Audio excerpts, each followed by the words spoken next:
everyone, and thanks for joining us on this webinar today, all about returning to work after the lockdown.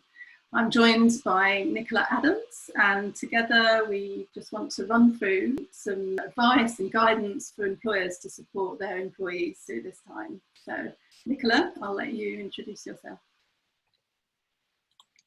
Hi, I'm Nichola Adams. I have a Master's in Health Ergonomics, and I'm the founder of Inspired Ergonomics.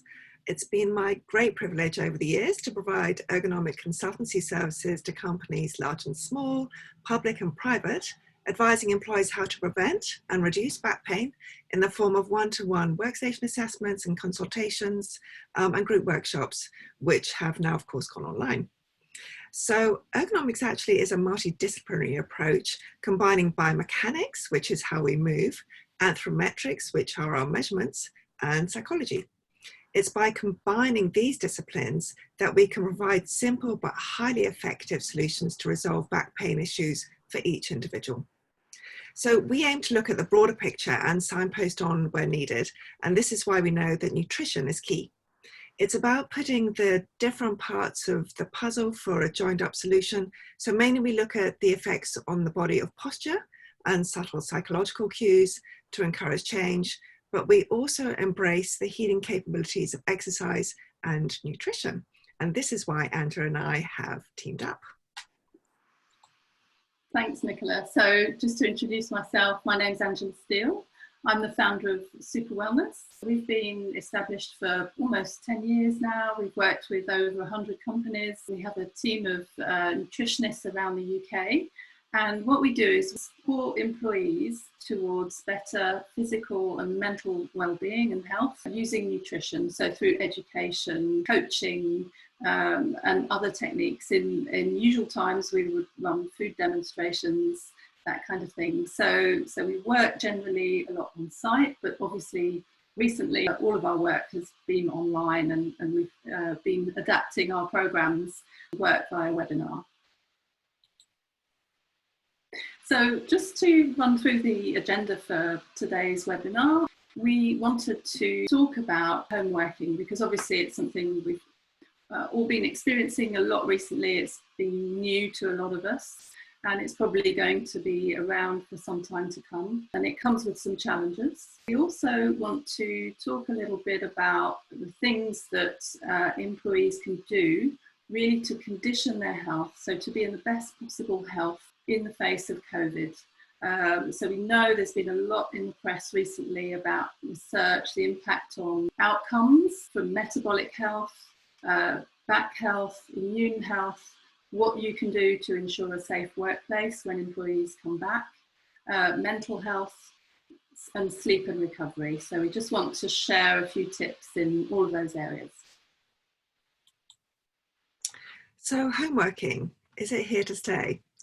Well, during lockdown and with so many working from home for the first time, they're often using unsuitable setups and moving less.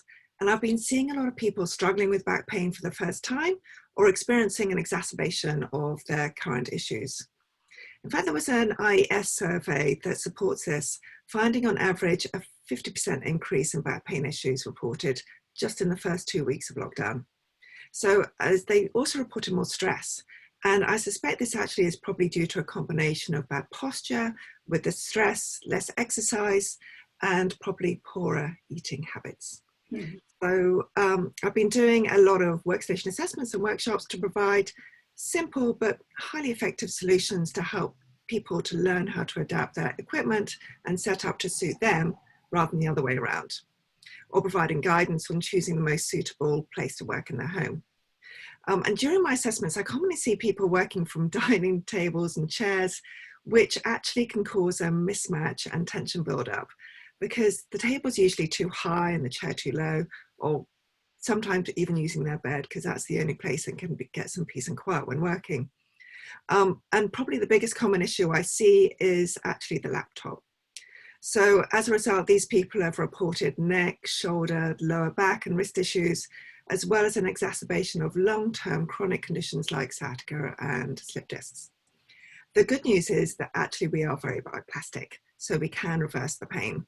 However, the earlier we get to the problem, as the body and brain starts to adapt, the longer you've been in pain, the recovery process takes longer. So early interventions and even better prevention is really key. So my top tips are to always raise a laptop. It's the biggest cause of slouch postures. And then using a separate keyboard and mouse is really key. So ensure you sit with your arms level with the desk, shoulders relaxed, wrists in a nice neutral posture, and that you provide support for your lower back curve. That's really important. It seems actually that we're probably going to be working from home in some sort of blended working for the long term. So it's really well worth ensuring that employees are comfortable and able to adapt their setup where possible. And actually ergonomic inventions have been shown to give a £3 return for every pound spent. So that's because back pain and stress are actually the top 2 causes of sick leave in the UK, as in fact our stress and pain, they're very interlinked. Great. I found myself repositioning myself there, Nichola, while you were And just to actually draw on the same survey that you mentioned, the IES survey, there were also findings around other habits too. So during the lockdown, 60% of us said we were getting less exercise. 1/3 have been eating less healthily. So all of that is quite understandable, really, because the disruption to our daily routine has been phenomenal. You know, there's been so many other things on our minds. Just being at home all day with the kitchen so close and the fridge so close, you know, how do you stop yourself eating all day? That's definitely the big question that, you know, we've been getting the most really from our employees that we work with. So I think, you know, with something like this, it's somewhere that employers can really provide support. And like Nichola was saying, you know, it's really practical steps, just about how you position your laptop and just some basic equipment. And I'd say in nutrition, it's also, you know, really simple steps as well. But it's one thing to give guidance, but that will necessarily help people, and they'll necessarily change those behaviours. So it is all about supporting employees to change those behaviours, you know, so you need a real support system in place. And I think that's one of the best things employers can do for their employees at the moment, is to, you know, provide them with the guidance, but also the coaching. We've been finding that peer support is very powerful. Clients who've transferred across to the online program, we're having online forums, online groups where people are sharing recipes and people are kind of sharing, you know, things that they're struggling with. And that's definitely very effective in kind of building awareness and changing those behaviours. So, you know, just a couple of things that you can do to stop yourself eating all day. I mean, planning is always really key. It's something we work with employees a lot to build a healthy meal plan. But the key is really to have foods that you can look forward to enough that it, you know, you don't feel as tempted by the sweet treats, and foods that kind of keep you feeling satisfied, so you don't get those hunger pangs. You know, you're kind of in a space where your energy is nice and stable throughout the day. So I think on my next slide, Nichola, that kind of brings us on nicely to metabolic health, actually, which is one of the key areas of health. So we're talking about working from home, you know, and how you can really be tempted to eat lots of sweet treats all day. But actually one of the biggest areas that impacts outcomes for COVID-19 is metabolic health. So we've seen a lot in the press about obesity, diabetes, but even having blood sugar levels which are out of control without a diabetes diagnosis, we know that has an impact. So there's a study that found that actually having a BMI over 30 doubles the need for hospital treatment if we become ill with COVID. And we know that 1 in 4 people who are hospitalised have diabetes. So it is a major, major risk factor, but it's also a major area where we can make a difference and where employers can support people, you know, again, through that behaviour change, through the peer support groups to make a difference. So my two top tips in this area would be, number one, it is really about sugar, and sugar is a really, you know, difficult thing to reduce because it's very addictive. But I find that setting yourself a challenge is really a good way to focus the mind, to get motivated. And that could be different from one person to the next. So for some people, it might just be cutting in half the amount of sugar you put in your tea or your coffee. For someone else, if you're at that stage, it could be about, you know, trying to reduce sugar completely out of your diet. But everyone can set their own personal sugar challenge. And then the other side of the coin is to make sure that you stock up on some really great store cupboard essentials, you know, those healthy snacks, healthy options that can really help get you through those sugar cravings. So things like having hummus and nuts and seeds and chopped up vegetables that you can snack on. All of those things really help with those sugar cravings. Really useful tips. Thank you. And it's very practical, but it, you know, it's always easy to do. Yeah. So back health, and we're talking about eating well, so that's also really important in our back health. It's really key when we're recovering from injury and back issues to actually reduce the inflammation, because we have our own chemical soup that helps us to do this. And so whilst we can take medication when pain is acute, it's then best to let our bodies actually to take over to speed up the healing process. And antioxidant-rich foods are key in this, as they also provide a vital anti-inflammatory role in helping our bodies to heal, which Angela can help us all with. So exercise is also essential. It helps the blood and the nutrients flow around our body and prevent acidic buildup. So that pain you sometimes feel when you've been tensing up your shoulders is a lack of oxygen in the muscles and tissues. This then actually creates a pain response in our brain to remind us to move. So motion really is lotion, as is having a healthy upright posture for the majority of the time. So most of us are certainly probably relieved not to have the commute, but it does mean that we'll probably need to be more proactive in our exercise. And also bear in mind that we no longer have natural reminders to stand up and move around, such as going to talk to our colleagues or meeting up at the coffee machine. We probably need to stay away from those a little bit when we go back into the workplace. So getting out before 11 o'clock, actually 11 a.m, helps to set the circadian rhythm for the day. So it's also very important to keep moving through the day, taking regular breaks from sitting, or even varying sitting with standing work if you're able to and your setup allows that. So variety is the key here. Don't sit all morning and then stand all afternoon, but do try and break it up through the day. The curse of the online meeting actually often means there's less opportunity to stand, so we need to actively build in breaks and maybe alternate the phone with the Zoom meeting when suitable, to enable us to stand and walk around when we're talking and meeting with people. And of course, I know Angela will agree, remember to drink plenty of water to keep our body hydrated, as well as providing exercise in those trips to the bathroom. Exactly. And you know, immune health is obviously something everyone thinks about, and there's been a lot said also about claims of boosting immune health and all of that. So I think it's important to be really cautious, you know, when we talk about immune health, and really just to look at the areas where there's a lot of evidence. And I think, you know, you've probably seen the headlines recently about vitamin D. I think it's just been overwhelming, really, the evidence around vitamin D and the role it plays.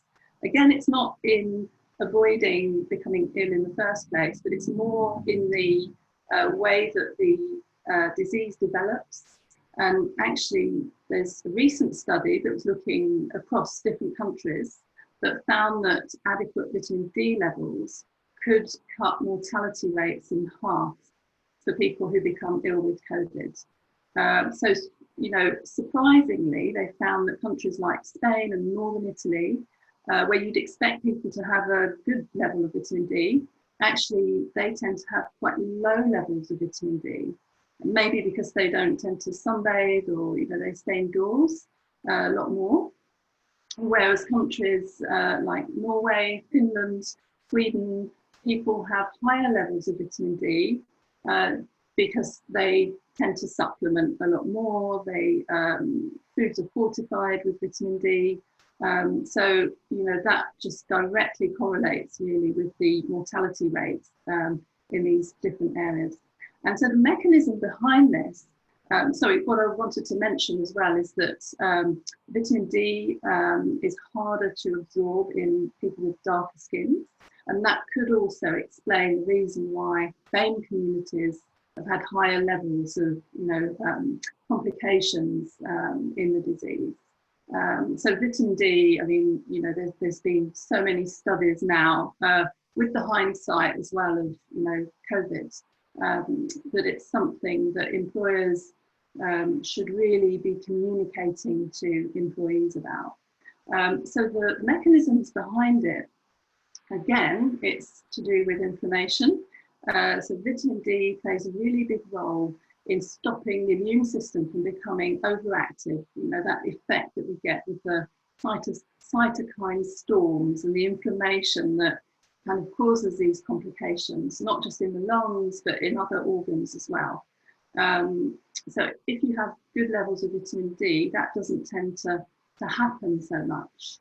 There's the NHS recommendation, which is for 10 micrograms of vitamin D daily. That is a safe dose. I would say it is possible to overdose on vitamin D, so you always need to be careful not to kind of take too much. But really, I think the most sensible way is to get the vitamin D checked. It's something that's easy to do. You can usually get it from your local GP, and you can also get vitamin D checks done at home through, a blood spot test, which you just send back to the lab, and they cost around £30. They're really not expensive. So as a really practical measure, organising vitamin D checks for employees could be a really great initiative for employers to take.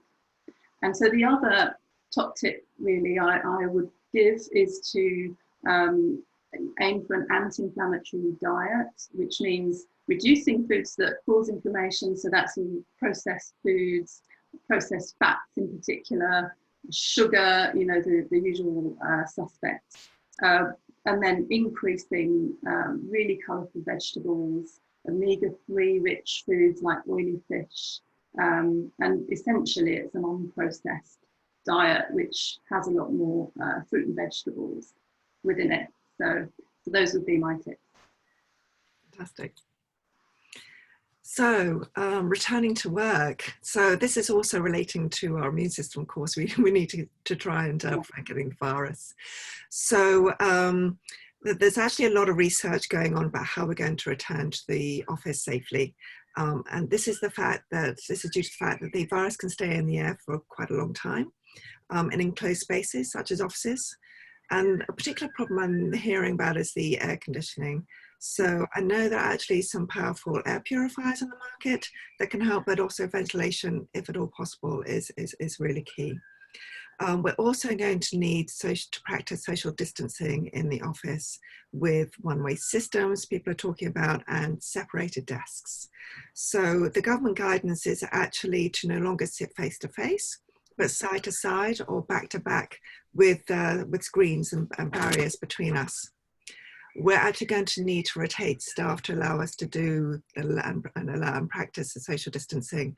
So we'll probably still have some form of blended working from home and office to allow for, say, 20% occupancy rates. Desks and chairs are going to need to be single use for the day, including breakout furniture, And it's probably going to be advisable to bring your own keyboard and mouse, or have two separate sets, one for the home and your own set then at the office, because keyboards and mice are actually shown to be a huge harbour of germs and bacteria, and it's very difficult to clean that off. So if we are going to be transporting the ones from our home to the office, they're going to need to be lightweight.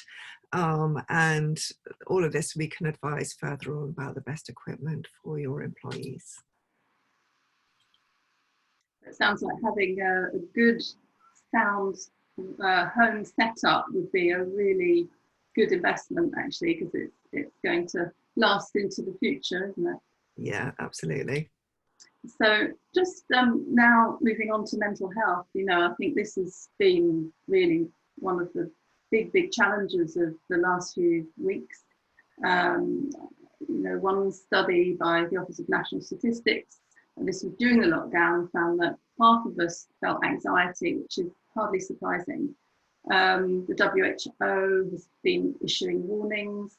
There's been a lot written about burnout, this kind of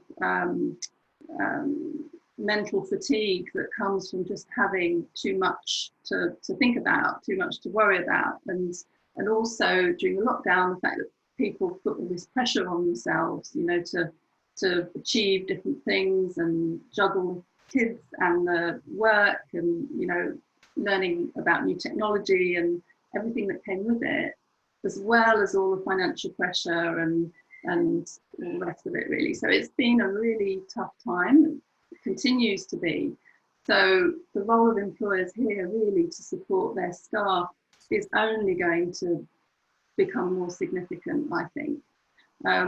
So again, I think this is about communicating, but also having a structure in place to make sure that people feel connected, that they can talk about what they're going through.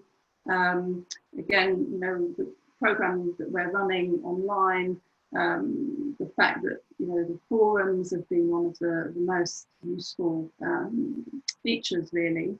But also people joining webinars on a wellbeing topic, which is different from the work subjects, and they're able to open up. We had one about stress, where people were talking about the different things that were causing stress, and I think just that fact of sharing with colleagues and then suggesting solutions, or just really getting things off your chest, sometimes that can be really helpful.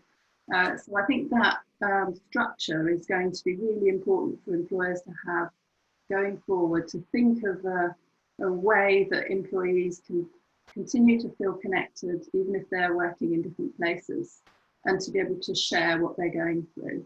So from a really practical point of view, the biggest tips that we tend to give people is to go for a walk, try and get time in nature, vitamin N as they call it, and also to get some sunlight, because we know that combination of things really, even on a chemical level, it really kind of helps the feel good chemicals to go around our body and make us feel better.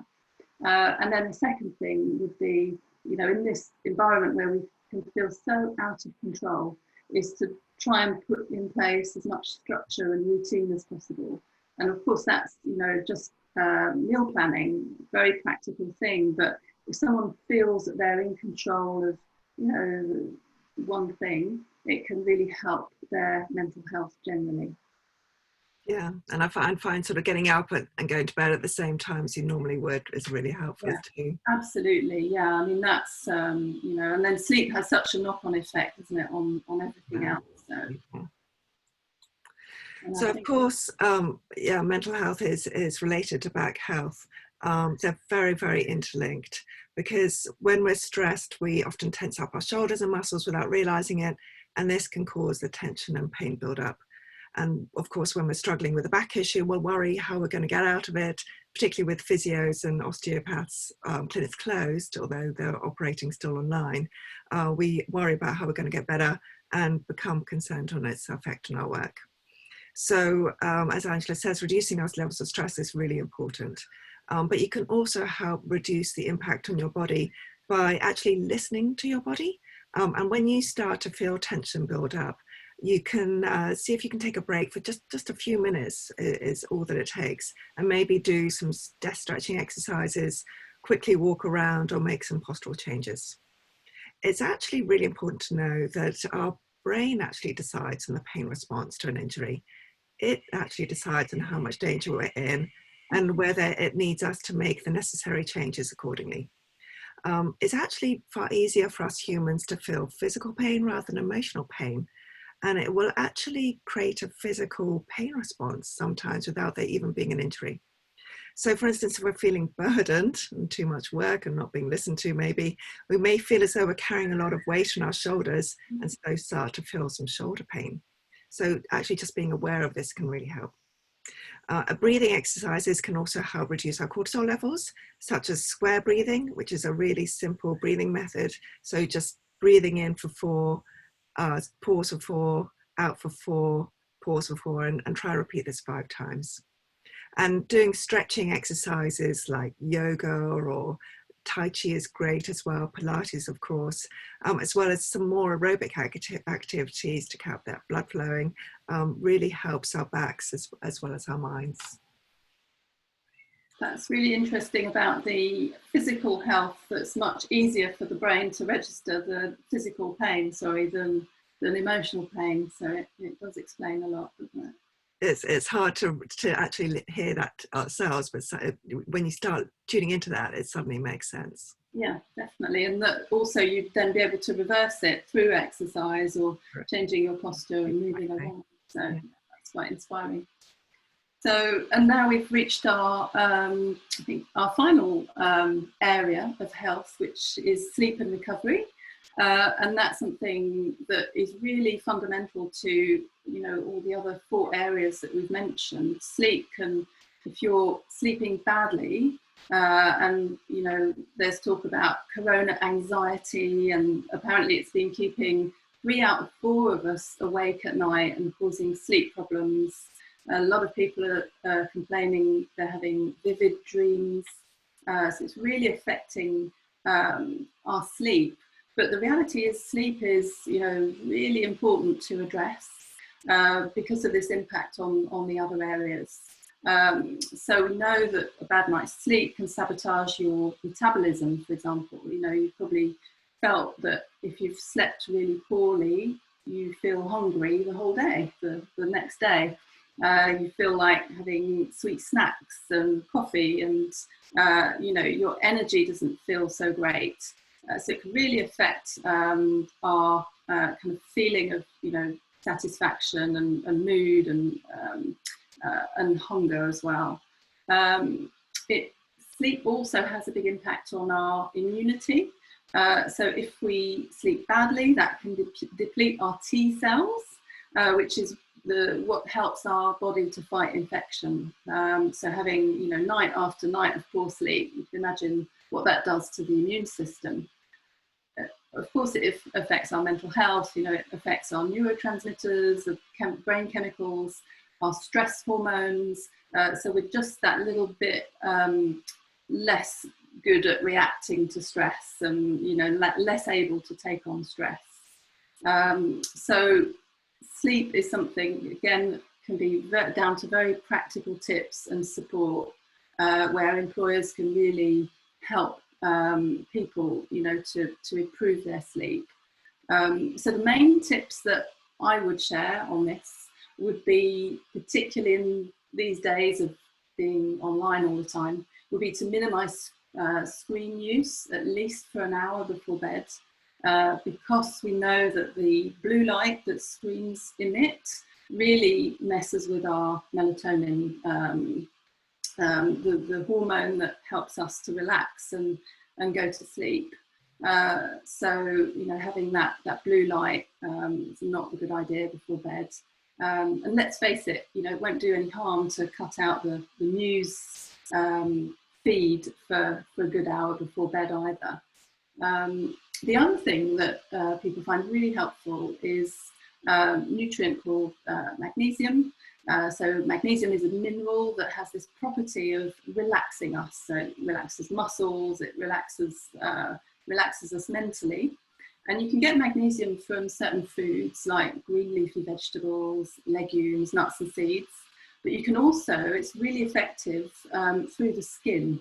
So we can absorb it by having an Epsom salt bath, for example. And, you know, that's releases magnesium that then goes into the body through our skin. And it's doubly effective because having a nice warm bath before bed can really, you know, relax the whole body. So yeah, that would be my advice. Fantastic. Yeah, that bath before bed. I forget actually that magnesium can be absorbed through the skin as well as. Yeah, and there's actually on the programs we've been running, we've been sending people prizes, so they get prizes through the post. And one of the main things that we've been sending people is magnesium flakes and magnesium lotions and things that will help their sleep. Brilliant. So yes, of course, sleep will affect our back health. And this is because of a few things. Actually, when we sleep, our body releases a growth hormone, which is necessary for relieving pain and healing the body. So interrupted sleep actually shuts down this process. And studies have also shown a link between sleep disturbances and increased inflammation. So what Angela was saying there too, as well as an increase in sensitivity to pain, as the central nervous system becomes overly sensitive to pain signals. So as Angela was saying, getting an adequate amount of healthy restorative sleep is really beneficial for overall health as well as our back pain. And yet back pain also makes it difficult to sleep. So there are a number of ways to improve this, and talking about magnesium is fantastic. Also a good mattress, ideally one that has the right amount of support and comfort, which is really important that you test them yourselves. Hopefully maybe when the shop's open if you're struggling with your current mattress. Stretching before bed will also just help relieve that muscle tension build up. Using strategic pillows to maybe ease the areas of discomfort and support the areas of your body that need some extra support, and combining all of those should really help reduce the back pain and then increase our quality of sleep. Fantastic. So that actually brings our presentation today to a wrap. So we hope you found that useful. We'd love to hear from you. So we have some free resources as well that we'd love to send you. There's a health and nutrition guide with recipes that you could share with employees, which we'd love to send you. Nicola's workstation setup guide, which again is something that could be a go-to for employees in the coming weeks.